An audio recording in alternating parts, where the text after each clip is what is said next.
Hi friends, आज हम लोग पढ़ेंगे चैप्टर नंबर 13 जो कि हम लोगों का है सांख्यिकी। इस सांख्यिकी वाले चैप्टर में हम लोग पढ़ते हैं समांतर माध्य के बारे में। किसके बारे में? समांतर माध्य के बारे में। चैप्टर शुरू करने से पहले थोड़ा सा हम लोग कुछ इसका बेसिक समझ लेते हैं, उसके बाद हम लोग चैप्टर में पहुंचेंगे। बेसिक क्या है पहले उसको समझते हैं। समांतर माध्य निकालने का मतलब है, एक होता है फार्मूला इसका, समांतर माध्य बराबर पदों का योग बटे पदों की संख्या। समांतर माध्य बराबर क्या होता है? पदों का योग बटे पदों की संख्या। अब होता क्या है वो समझते हैं। जैसे मान लीजिए एग्जाम्पल के तौर पे मैंने आपको दिया, हमारे पास 8 है, 7 है, 5 है, 12 है, 13 है, 18 है और यहाँ पे लिख दिया जाए का समांतर माध्य ज्ञात कीजिए। ठीक, इसका हमें समांतर माध्य ज्ञात कीजिए ऐसा कुछ कह रहा है। कैसे करते हैं पहले बेसिक समझते हैं। जैसा हमने बताया है आपको कि समांतर माध्य, बेटा समांतर माध्य को हम लोग बार एक्स से प्रदर्शित करते हैं। कैसे? बार एक्स से। बार एक्स बराबर होता है, पदों का योग का मतलब होता है सिग्मा एक्स।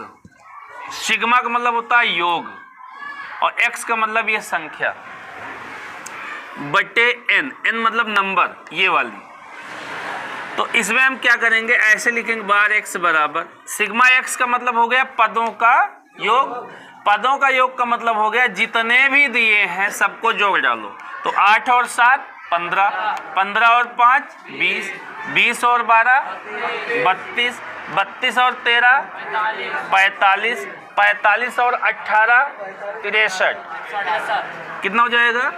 63 बटे इनकी संख्या गिन लो, 1 2 3 4 5 6। अब यहाँ पे लिख देंगे क्या? 6। अब 6 से इसको हम डिवाइड करेंगे तो बार एक्स बराबर हो जाएगा 6 एकम 6, 0 है 6 शून्यम, दशमलव लगाएंगे 30, दशमलव लगाएंगे और ये हो जाए। इस तरीके से हम लोग देखेंगे कि अगर हम इसको 6 से डिवाइड करते हैं, देखो बेटा अगर इसको हम 6 से डिवाइड करते हैं तो ऐसे आप डिवाइड कर लो, नहीं समझ में आ रहा है तो 6 एकम 6 और यहाँ पे 3 हो गया, 6 शून्यम शून्य, यहाँ 3 दशमलव लगाए, 0 लगाए, 6 पंचे 30, ये हमारा आ गया। तो ये हो जाएगा 10.5। यही आपका क्या बन जाएगा? आंसर। तो इस तरीके से हम लोग जो है सवालों को देखते रहते हैं। ये हमारे जो है छोटे छोटे सवाल हैं। इस तरीके के जो भी सवाल आएंगे वो सवाल इस तरीके पर जवाब, इस तरीके के जो भी सवाल आएंगे वो सभी के सभी सवाल कहाँ मिलेंगे? हमें बहुविकल्प में मिलेंगे। MCQ में पूछा जाएगा, मल्टीपल चॉइस क्वेश्चन जो आपका 20 नंबर का आता है उसी में ये पूछा जाएगा। ठीक, लेकिन जो लॉन्ग क्वेश्चन आएगा वो कुछ अलग होगा। अब लॉन्ग क्वेश्चन किस तरीके से होगा उसको हम समझने के लिए क्या करेंगे, उसको हम समझने के लिए बढ़ते हैं चैप्टर की ओर। तो चैप्टर की ओर में चलेंगे तो हम फार्मूला यही लगाते रहेंगे, समांतर माध्य बराबर पदों की संख्या, पदों का योग बटे पदों की संख्या। तो हम लोग सब चैप्टर में जब पहुंचते हैं तो चैप्टर हमारा है प्रश्नावली। कौन सी है? प्रश्नावली 13A। और इसमें हम लोग अब पढ़ेंगे क्या? पहले सवाल को। इसमें हम क्या पढ़ेंगे? पहला सवाल पढ़ेंगे।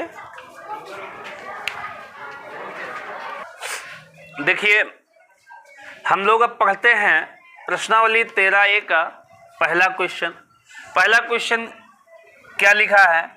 किसी कक्षा में 120 दिनों की अवधि में अनुपस्थित विद्यार्थियों की संख्या निम्नलिखित सारणी में दी गई है। अब एक तरफ दिया गया दिनों की संख्या और दूसरी तरफ दिया है अनुपस्थित विद्यार्थियों की संख्या। दिनों की संख्या में क्या दिया है? 2 दिन ऐसे थे जब 0 विद्यार्थी अनुपस्थित थे, 3 दिन ऐसा गया जिसमें 1 विद्यार्थी अनुपस्थित रहा, 10 दिन ऐसा गया जिसमें 2 विद्यार्थी अनुपस्थित थे, 52 दिन ऐसे गए जिनमें 3 विद्यार्थी एब्सेंट थे, अनुपस्थित मतलब एब्सेंट, 32 दिन ऐसे गए जिसमें 5 विद्यार्थी एब्सेंट थे, 15 दिन ऐसे गए जिसमें जो है 5 विद्यार्थी एब्सेंट थे, 4 दिन ऐसे गए, देखो उल्टा, ये 4 दिन ऐसे थे जब 6 विद्यार्थी अनुपस्थित थे, 2 दिन ऐसे हुए जब 7 विद्यार्थी अनुपस्थित थे। मतलब कहने का ये है 2 दिन में 0 थे, 3 दिन में 1 थे।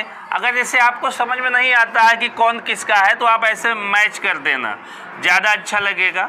सवाल कुछ ऐसा ही दिया है और इसी सवाल के अकॉर्डिंग नीचे दिया गया है कि प्रतिदिन अनुपस्थित विद्यार्थियों की औसत संख्या ज्ञात कीजिए।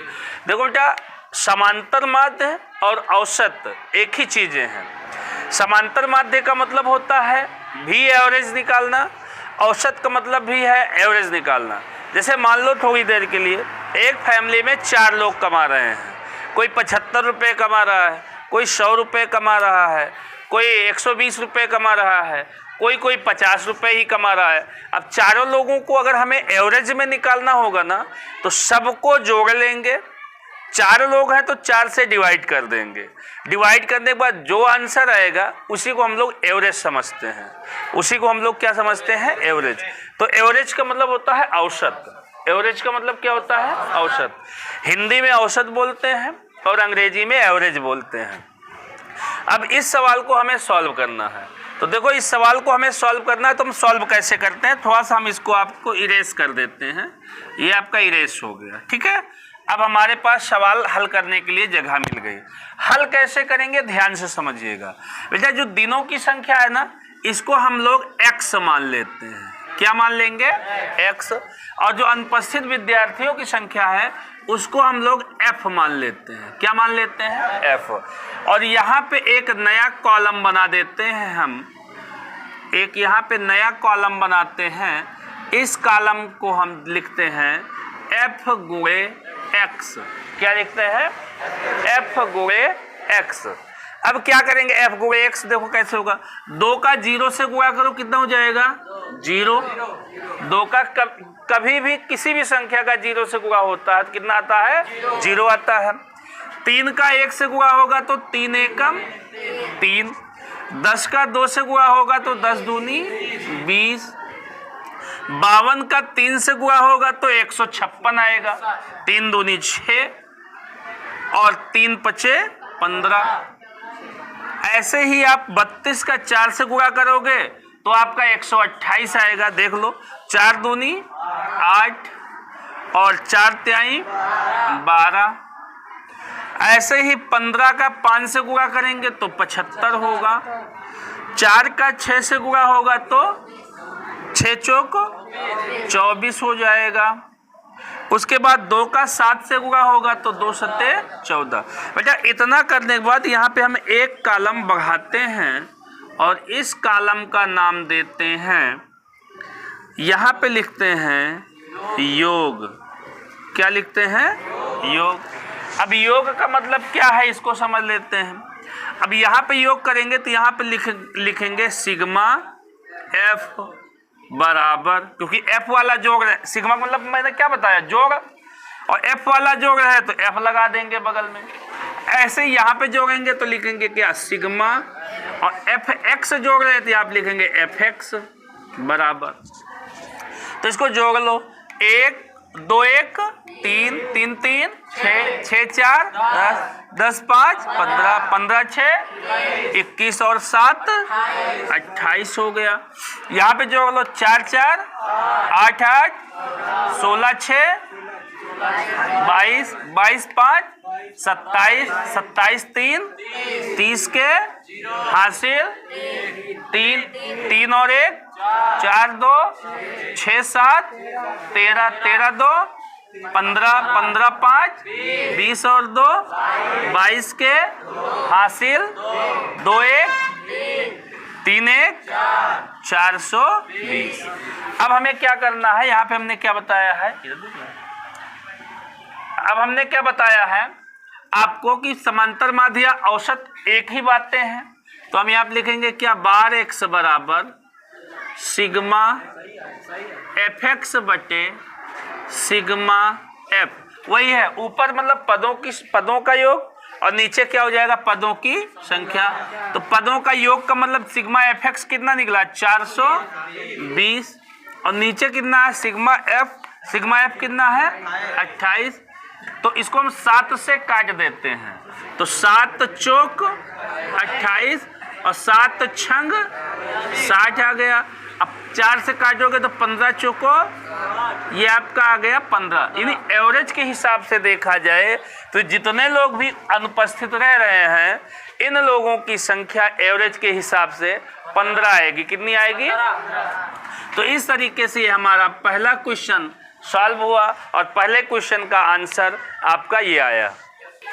देखो बेटा, ये रहा आपका दूसरा क्वेश्चन। दूसरा क्वेश्चन क्या है, कह रहा है 60 परीक्षार्थियों के किसी विषय में प्राप्त अंक निम्न सारणी में दिए गए हैं। यानी परीक्षार्थी कितने हैं टोटल, 60 होंगे। अगर आप इसको जोड़ोगे तो आई थिंक 60 ही आएगा। प्राप्तांक दे रखा है, परीक्षार्थियों की संख्या दे रखी है। प्राप्तांक कितना है, 1 है, 3 है, 4 है, 5 है, 6 है, 7 है, 9 है और 10 है। 1 नंबर पाने वाले 2 विद्यार्थी हैं, 3 नंबर पाने वाले 5 विद्यार्थी हैं, 4 नंबर पाने वाले 7 विद्यार्थी हैं, 5 नंबर पाने वाले 12 विद्यार्थी हैं, 6 नंबर पाने वाले 13 विद्यार्थी हैं, 7 नंबर पाने वाले 10 विद्यार्थी हैं, 9 नंबर पाने वाले 7 विद्यार्थी हैं और 10 नंबर पाने वाले 4 विद्यार्थी हैं। मतलब अगर हम इस तरीके से देखें तो हमारे पास जो इनकी संख्या है वो टोटल विद्यार्थियों की कितनी है, 60 है। कह रहा है परीक्षार्थियों के प्राप्तांक का माध्य ज्ञात कीजिए। किसका माध्य निकालना है, परीक्षार्थियों के प्राप्तांक का माध्य। तो हम इसको एक लाइन को ये इरेज कर देते हैं। उसके बाद वही काम फिर करेंगे जो मैंने अभी बताया है। इन्हें हम क्या मान लेंगे, एफ मान लेंगे, सॉरी एक्स मान लेंगे और इसे हम क्या मान लेंगे, एफ मान लेंगे। उसके बाद एक कॉलम अपनी तरफ से बढ़ा देंगे और यहाँ पे एक कॉलम बढ़ा लेते हैं ये। अब सबसे पहले आपको मतलब आपकी सुविधा के लिए हम बता दें, आप इनका आपस में गुणा कर देना, ठीक है। तो ऐसे खींच लिया करो ताकि आपको गुणा करने में दिक्कत ना आए, क्योंकि कुछ ऊपर नीचे भी लिखे रहते हैं तो उनमें दिक्कतें ना हो। तो यहाँ पे हम लोग क्या निकालते हैं, एफ इंटू एक्स। 2 एकम 2, 5 त्याई 15 हो गया, 7 चौक 28 हो गया, 12 पंचे 60 हो गया, 13 छंग 78 हो गया, 10 सत्ते 70 हो गया, 7 नवाई 63 और 10 चौक 40, ये हो गया। उसके बाद हम लोग यहाँ पे क्या लिखते हैं, योग। यहाँ पे क्या लिखोगे, सिग्मा एफ। यहाँ पे क्या लिखोगे, सिग्मा एफ एक्स। इसको हम जोड़ेंगे तो कितना आएगा मेरे पास, कह रहा है 7 4 11, 11 3 14, 14 2 16, 16 7 23, 23 5 28, 28 और 2 30, हासिल आया 3, 3 और 1 4, 1 5 1 कितना हो गया 60। अब इसको हम सॉल्व करेंगे तो क्या होगा, देखो 3, 3 और 8 11, 11 और 8 19, 19 और 2 21, 21 में 5 जोड़ो तो 26 के 6, 4 और 6 10, 10 और 7 17, 17 और 7 24, 24 6 30, 30 और 2 32 और 1 33। और हासिल कितना आया था, 33 और 2 35। 33 और 2 कितना होगा 35। तो हम यहाँ पे क्या लिखेंगे, बार एक्स बराबर सिग्मा एफ एक्स अपान सिग्मा क्या एफ। तो सिग्मा एफ एक्स कितना है बेटा 356। जरा चेक करना बेटा आंसर क्या दे रहे हैं, एक बार चेक करो आंसर क्या दे रहे हैं। यहाँ पे हो जाएगा 60। उसके बाद हम इसको क्या करेंगे डिवाइड करेंगे। डिवाइड करने के बाद देखो बेटा आंसर आपका क्या दे रहे हैं, अभी हम लोग खुद ही निकालते हैं क्या आएगा। हम क्या करते हैं 60 से इसको भाग दे देते, चाहे ऐसा समझ लो चाहे इस जीरो को काटते हैं। ध्यान से देखना बेटा, इधर जीरो को काटते हैं और इधर से जितने जीरो काटो उतने अंक पे दशमलव लगा लो। एक जीरो काट रहे हैं तो एक अंक पे दशमलव लगा देते हैं, बाकी आप भाग दे दो। अब तो ये हो जाएगा 6 भागे 35.6। तो 6 पंचे 30, कितना बचा 5। अब ये वाला दशमलव सीधा यहाँ पे ट्रांसफर कर दो, तो यहाँ पे आ जाएगा 6। 6 9 63 ज़्यादा हो जाएगा, तो 6 7 42, 6 8 48, 6 9 54, 6 9 54। अब यहाँ पे 4 में से 6 में से 4 गए 2 और यहाँ पे दशमलव लगा है तो 0। 6 दूनी 12, 6 त्रिक 18। मीन्स अगर हम इसको काट पीट करेंगे तो ये आएगा 5.93। यही आपका क्या है आंसर है। देखो बेटा सवाल कभी भी हल करना तो इतना ध्यान रखना, जिसके बारे में पूछ रहा उसने क्या कहा विद्यार्थियों के प्राप्तांक ज्ञात करना था, तो विद्यार्थियों की संख्या को जोड़ेंगे, इन दोनों का जो भी गुणा रहेगा उसको जोड़ेंगे। जोड़ने के बाद हम वही फार्मूले पे चलेंगे, क्या पदों का योग बटे पदों की संख्या। तो बार एक्स बराबर सिग्मा एफ एक्स अपान सिग्मा एफ, ये हो गया। इसको कैसे सॉल्व करेंगे, तो सिग्मा एफ एक्स की वैल्यू 356 है, यहाँ पे 356 लिखे। सिग्मा एफ की वैल्यू 60 है, 60 लिख दिए। मैंने आपको बताया हल करने का आसान तरीका, जीरो को काटो, एक जीरो काट रहे हो तो इधर से गिन के एक अंक पे दशमलव, 2 जीरो काटते तो 2 अंक पे दशमलव, 3 जीरो काटते तो 3 अंक पे दशमलव। तो जितने जीरो काट रहे हैं उतने अंक पे दशमलव लगाएंगे, उसके बाद उठा के भाग कर लेना, आराम से आपका आंसर आ जाएगा। देखिए बेटा ये आपका रहा तीसरा क्वेश्चन।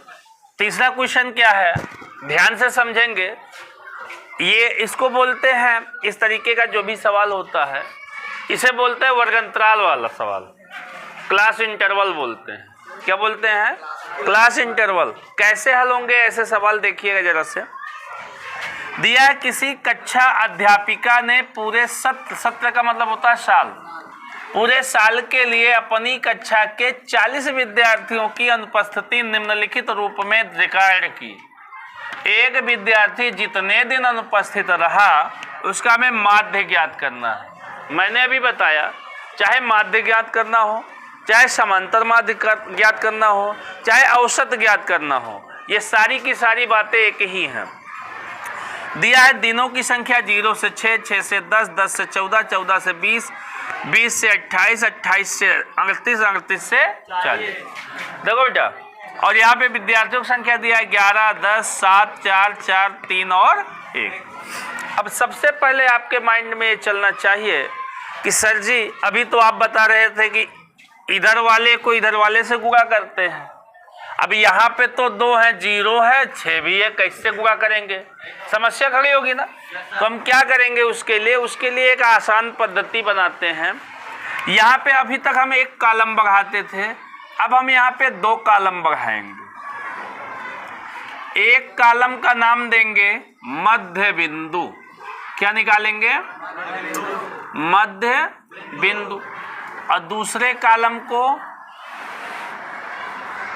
जो नाम देंगे वो अभी बताया जाता है।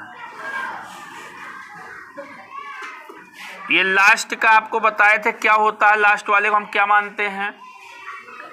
यहाँ पे क्या लिखा जाता था योग। पहले हम इसको देख लेते हैं मध्य बिंदु निकालते कैसे हैं, ध्यान से समझना, क्योंकि अगर मध्य बिंदु निकालना आप सीख गए ना तो लगभग 60% सवाल इसके आप हल कर सकते हो। कैसे निकलेगा देखो, जैसे दिया 0 से कितना 6, 0 से 6। अब 0 से 6 का मतलब हुआ कि इसको और इसको जोड़ो, इसको और इसको और जोड़ के 2 से भाग दे दो। तो 0 में 6 जोड़ोगे कितना आएगा? 6। 6 को 2 से भाग देंगे कितना आएगा? 3। यानी इसका मध्य बिंदु हो गया 3। ठीक। फिर 10 और 6 जोड़ो कितना होगा? 16 का आधा करो तो यहाँ आप लिखेंगे क्या? 14 और 10 24 का आधा, यहाँ पे हो गया 12। 20 और 14 34 का आधा, ये हो गया आपका 17। 28 और 20 48 का आधा, ये हो गया 24। 38 और 28 कितना होगा? 66 होगा। 8 8 16 3 2 5 1 6 66। 66 का आधा कितना होगा? 35। 40 और 38 कितना होगा? 78। 78 का आधा कितना होगा? 39। ये इस तरीके से हम लोग क्या करेंगे, इसका क्या निकालेंगे? मध्य बिंदु। क्या निकालेंगे? समझ में आया मध्य बिंदु कैसे निकालते हैं? दोनों को जोड़ के आधा कर देना, दोनों को जोड़ के आधा कर देना, दोनों को जोड़ के। लेकिन ये केवल हम उसी में करेंगे जब हमसे समांतर माध्य या औसत निकालने के लिए बोलेगा। अगर अभी आगे सवाल अभी अगले चैप्टर में आप पढ़ोगे, वहाँ पे आपको पूछेगा बारंबारता निकालने के लिए, बारंबारता माध्यिका निकालने के लिए, बहुलक निकालने के लिए, तो वहाँ पे इसका ये काम नहीं है कि मध्य बिंदु निकालो, वहाँ पे कुछ और होगा। लेकिन जब भी समांतर माध्य या औसत पूछेगा निकालने के लिए, तो वही काम करना है, दोनों को जोड़ो आधा करो, दोनों को जोड़ो, तो वही आपका क्या निकलेगा? मध्य बिंदु। इसे हम लोग f पहले भी मानते थे, अभी भी मानेंगे, बस x वाला ही तो गायब हुआ है, तो इसका मतलब मध्य बिंदु जो निकला वो हमारा क्या हो गया? x हो गया। और यहाँ पे क्या करते थे? f गुणे कर दिए। अब यहाँ पे गुणा कर दो। 3 का 11 से गुणा होगा तो 33 हो जाएगा। 10 का 8 से गुणा होगा तो 80 होगा। 12 का 7 से गुणा होगा तो 84 होगा। 17 का 4 से गुणा होगा तो 68 होगा। 24 का 4 से गुणा होगा तो 96। 33 का 3 से गुणा होगा तो 99। 39 का 1 से गुणा होगा तो 39। फिर वही काम यहाँ पे हो जाए। अब देखो जोड़ने में किसको जोड़ते हैं? एक्स वाले को कि एफ वाले को? तो यहाँ पे क्या लिखोगे? सिग्मा एफ बराबर 1 3 4 4 8 4 12 7 19 19 11 30 और 10 40। और यहाँ सवाल में भी दिया था आपको कितने का? 40 का ही निकालना है। इसके साथ कुछ नहीं करना है। यहाँ पे क्या लिखोगे? सिग्मा एफ एक्स बराबर क्या हो जाएगा? जोड़ देंगे तो सिग्मा एफ एक्स क्या है? देखो 9 9 18 18 6 24 24 और 8 32 32 4 36 36 और 3 39 3 और 9 12 12 और 9 21 21 और 6 27 27 और 8 27 8 35 35 8 43 43 3 46 और हासिल कितना आया था? 3। तो 46 और 3 49। 46 और 3 49। 46 और 3 कितना होगा? 49। एक बार फिर से देख लेते हैं, जोड़ लेते हैं, गुणा भी चेक कर लेते हैं। 11 का 3 से गुणा होगा तो कितना होगा? 10 का 8 से गुणा होगा, 7 का 12 से गुणा होगा और 17 का 4 से गुणा होगा 68। 24 का 4 से होगा 96। 33 3 99। 39 से कम 39। इसको जोड़ लो। 9 और 9 18 18 और 9 27 27 और 4 31 31 और 8 99। ये तो हमारा सही लग रहा है। तो हम क्या करेंगे? यहाँ आप लिखेंगे बार एक्स बराबर सिग्मा एफ एक्स अपान सिग्मा कितना एफ। तो सिग्मा एफ एक्स कितना निकला? 499 और बटे का 40। मैंने क्या बताया? 0 काट के यहाँ पे दशमलव 4 से इसको भाग देंगे तो देखो 4 एकम 4 4 दूनी 8 एक दशमलव लगा दिए यहाँ पे, तो ये बन गया 19। 4 चौक 16 बचा 3 30 हो जाएगा। 4 सते 28 2 4 पंचे 20। यही आपका आंसर होगा।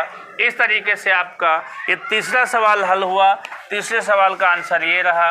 और अब चलते हैं हम अगले सवाल की ओर। देखो बेटा, अब आप लोगों के सामने है सवाल नंबर 4। 3 सवाल हम लोग देख चुके हैं। तीनों सवालों में आप लोगों ने देखा होगा कि अभी तक तीनों सवाल बिल्कुल अलग अलग प्रकार के थे। अब हम लोग देखेंगे कौन सा सवाल। सवाल नंबर 4 क्या लिखा है, निम्नलिखित बारंबारता बंटन से ऊंचाई का समांतर माध्य ज्ञात कीजिए। तो बारंबारता बंटन से हमें क्या निकालना है, समांतर माध्य निकालना है। समांतर माध्य निकालने के लिए क्या करेंगे, कैसे करेंगे उस देखो बेटा, अभी तक हम जो भी सवाल पढ़े थे उसमें और इसमें थोड़ा सा अंतर है। अभी इससे पहले वाले में देखो वर्गंतराल दे दिए, इस सवाल में फिर वैसे पहले सवाल के जैसा दे दिया। कैसे करेंगे देखिए, कैसे भी करना हो अपने हमें नियम को नहीं भूलना है। नियम हमारा क्या था, ये वाला हमारा x होता है, ये वाला हमारा f होता है और ये वाला हमारा क्या होता है, f इंटू एक्स।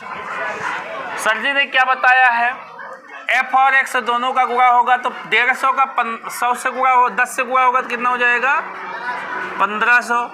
इसका इधर गुणा करेंगे तो 0, 14 छंग 84 हासिल 8, 14 एकम 14, 14 में 8 जोड़ो कितना हो जाएगा, 14 में 8 जोड़ेंगे तो 22, 8 छाई 64, 8 छाई 64 और 8 पर 40, 40 6 46, 8 एकम 8, 8 और 4 12, 15 के इधर गुणा करो, 15 पचे 75, 15 पचे 75, 75 में 7 जोड़ो तो 82, 15 एकम 15, 15 और 8 23, 7 का इधर गुणा करो, 7 चौक 28, 7 छंग 42, 42 और 2 44, 7 एकम 7 और 4 11, 16 का यहाँ गुणा होगा तो 16 अट्ठे 112 हासिल 11, 16 छक्का 96, 96 में 11 जोड़ेंगे 107 हासिल 10, 16 एकम 16, 16 और 10 26। गुणा एक बार देख लेते हैं, सही है ना, गुणा में कहीं कोई गड़बड़ी नहीं है। अब हमने आपको बताया था एक कॉलम बनाते हैं, उस कॉलम का नाम देते हैं क्या, इस कॉलम का नाम होगा योग। क्या होगा, योग। और यहाँ पे क्या करोगे, सिग्मा एफ। तो जोड़ लो, देखो इकट्ठा कहो तो जोड़ ले, इकट्ठा जोड़ेंगे तो कैसे जोड़ेंगे, देखो बेटा ये हमारा गुणा हो गया। गुणा के बाद हम लोग योग करेंगे तो इसको जोड़ते हैं, तो इकट्ठा जोड़ लो। 10 और 14 कितना होता है 24, 24 में 8 जोड़ो 32, 32 में 15 जोड़ो, 32 में 15 जोड़ो 47, 47 में 7 जोड़ो 54, 54 में 16 जोड़ोगे तो 70। ठीक, इसको जोड़ देते हैं। 8 में 2 जोड़ो 8, 2 10, 5 15, 15 और 4 19, नहीं 15 और 4 19। यहाँ पे लिख देंगे, एक चीज भूल गए, क्या, सिग्मा एफ एक्स, तो 19 हो गया।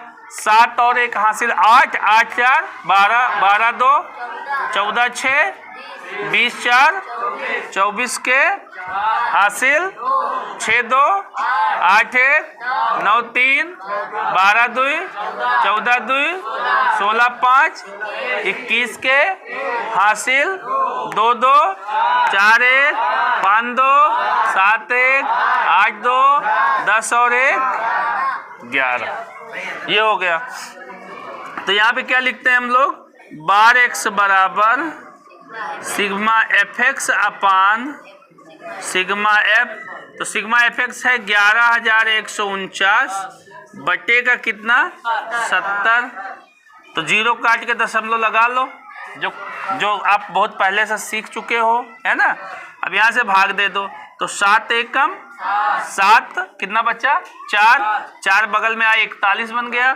7 पचे 35, 6 64, 7 9 63, एक बच्चा दशमलव यहाँ लगा लिए, एक बच्चा 19, 7 दूनी 14, 14 के बाद कितना 5, फिर 50 होगा, 7 सत्ते 49, यानी ये लगभग आएगा 159.27।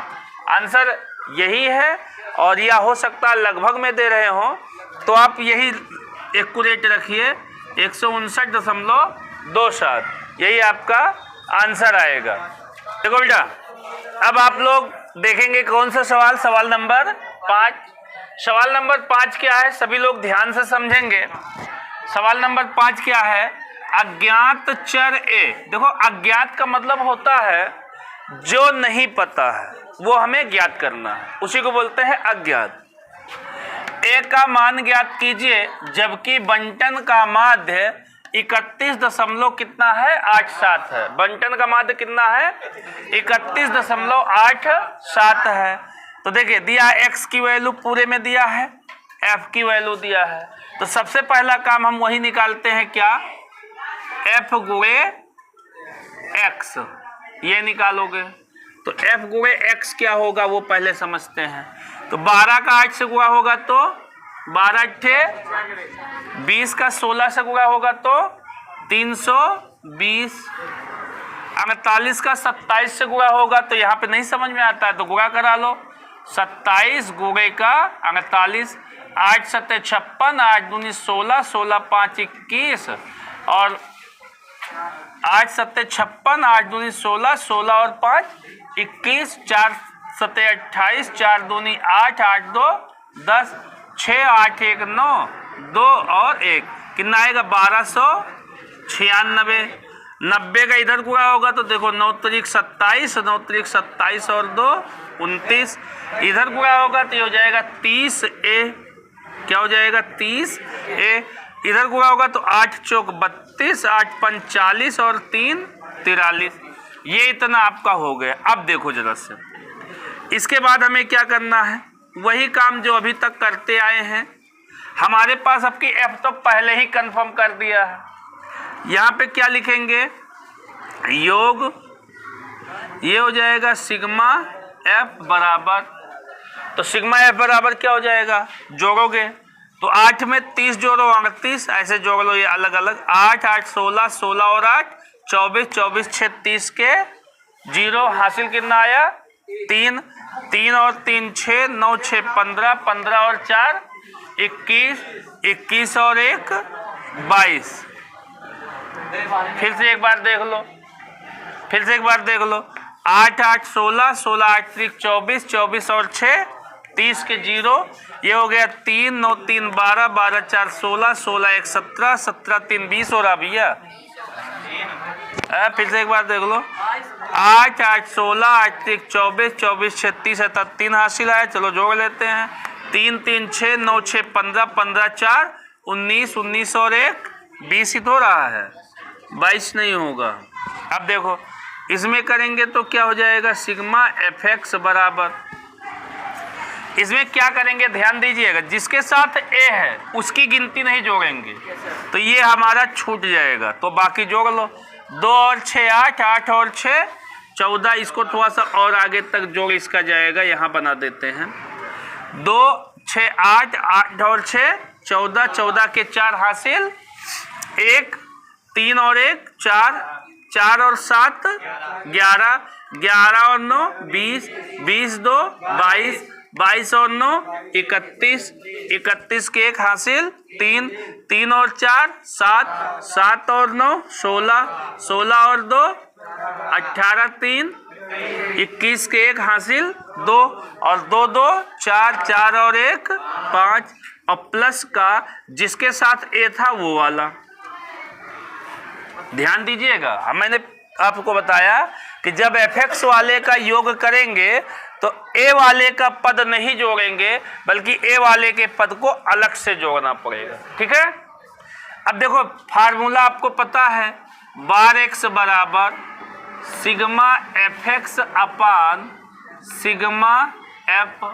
तो बार x का मतलब क्या है, बार x का मतलब है जो हमारा माध्य है वो सवाल में दे रखा है, कितना दिया है 31.87। तो 12x की जगह पे लिख देंगे 31.87 बराबर सिग्मा fx कितना है 5114 प्लस 30a बटे सिग्मा f कितना है 200।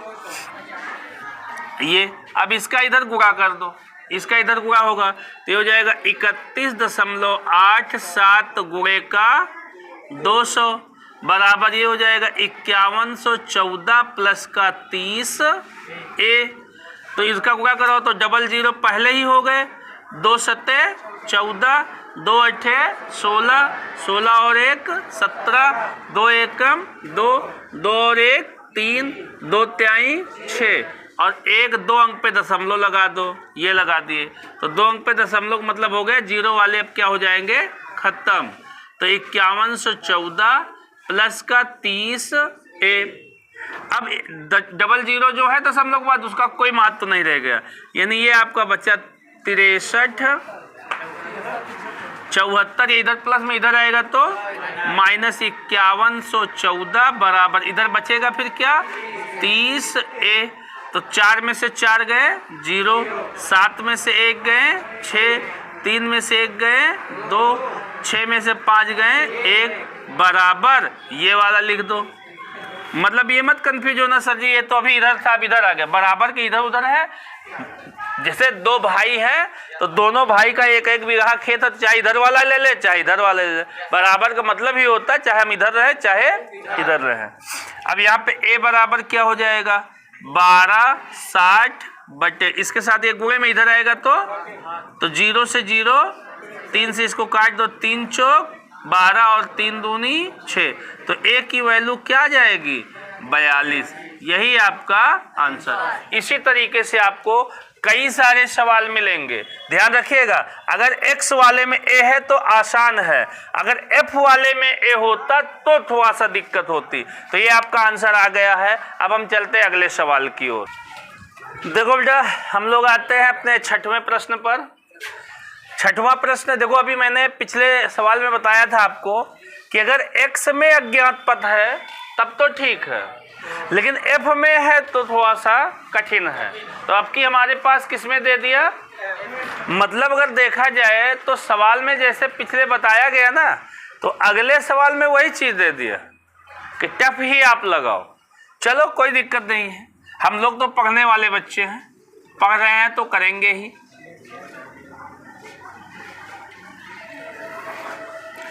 सबसे पहले x और f तो दिया ही है, इसमें हमें कुछ करने की ज़रूरत ही नहीं है। यहाँ पे हो जाएगा f गुणे x, इधर इसका गुणा करो 10 से 6 का गुणा होगा तो 10 से 15 का गुणा होगा तो 20 से p का गुणा होगा तो और 10 से 25 का गुणा होगा तो 35 से 8 का गुणा होगा तो 35 दूनी 70 और 70 7 चौक 28 280 होगा। अब वहाँ के बाद क्या करना पड़ेगा योग, क्या करना पड़ेगा, यहाँ पे हो गया आपका योग और यहाँ पे हम लोग क्या लिखते हैं सिग्मा एफ। तो जोड़ लो, हमने बताया था ना जैसे p है तो इसके साथ कोई गिनती होती तो इसके साथ जोड़ी जाती, नहीं जोड़ी जाती। हम क्या करेंगे 10 और 8 18, 18 10 28, 28 और 6 34, 34 और उसके साथ में कौन है p, तो प्लस का p। अब इसके लिए लिखेंगे सिग्मा एफ एक्स बराबर, जोड़ लो इसको, देखो 250 150 400, 400 में 200 जोड़ो 600, 600 में 80 जोड़ो 680, 680 में 60 जोड़ो 740, कितना हो गया 700 और प्लस का कितना 20 p। फिर से एक बार जोड़ लो, ऐसे भी जोड़ लेते भैया गलत हो जाए और दिक्कत। 0 0 0 0 हो गया, 8 5 13, 13 5 18, 18 6 24 के 4 हासिल, 2 2 4 2 6 और 1 7, सही है। अब हम क्या लिखते हैं बार x बराबर सिग्मा एफ एक्स बटे सिग्मा एफ। देखो एक ही सूत्र से हम सारा काम कर रहे हैं। अभी अगर आपको बताने वाले होते ना तो बताते यहाँ पे ये लगेगा, वहाँ पे वो सूत्र लगेगा। हमें इस सबसे नहीं मतलब, हमें केवल एक सूत्र चाहिए, उसी से हम सवाल को हल करेंगे। चाहे एवरेज निकालना हो तो भी यही, समांतर मान निकालना हो तो भी यही, कुछ भी निकालना हो हम यही से हल करेंगे। तो क्या हो जाएगा, तो बार एक्स कितना दे रखा भैया, बार एक्स का मतलब मैंने बताया ना समांतर माध्य या माध्य, कितना दे रखा है 21, यहाँ पे हो गया 21। सिग्मा एफ एक्स कितना है 740 प्लस का 20 पी, और बटे का सिग्मा एफ कितना है 34 और प्लस का पी। अब इसका इधर गुणा करा दो, तो 34 का इससे गुणा होगा तो 21 चौक 84 के 4 हासिल 8, 21 63, 63 में 8 जो होगा 71 बराबर, सॉरी ये हो गया। अब 21 का पी में गुणा होगा तो 21 पी बराबर 740 प्लस 20 पी। अब पी वाले इकट्ठा कर लो, गिनती वाले इकट्ठा कर लो, तो ये पी वाला इधर आएगा, लेकिन उससे पहले ये उधर जाएगा, तो इधर लिखेंगे क्या 21 पी, और ये 20 पी प्लस में इधर आएगा तो माइनस 20 पी बराबर 740, इधर प्लस में उधर जाएगा तो माइनस में 714।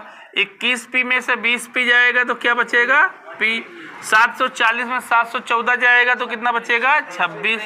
यही आपका आंसर हो गया। ये आपका इस तरीके से सवाल नंबर 6वां भी कंप्लीट हुआ और 6वें सवाल का आंसर हो गया। अब हम लोग चलेंगे अगले सवाल पे। देखिए ये मतलब आपके 6 सवाल हो गए। अब अगर मतलब आपको 7वें सवाल पे देखना है, 7वें सवाल को देखना है तो आप लोग मतलब जो है अगले पार्ट में देखेंगे, अगले वीडियो में देखेंगे, जो कि इसका पार्ट 2 होगा। और अगर आप लोगों को यह सवाल समझ में आ रहे हों तो आप लोग वीडियो को लाइक करना, सब्सक्राइब करना और शेयर भी करना, इस तरह ताकि आपके साथ जो भी और पढ़ने वाले हाई स्कूल और इंटर के बच्चे, हाई स्कूल और 9th के बच्चे हों, उनके पास तक भी ये वीडियो पहुंच जाए। धन्यवाद।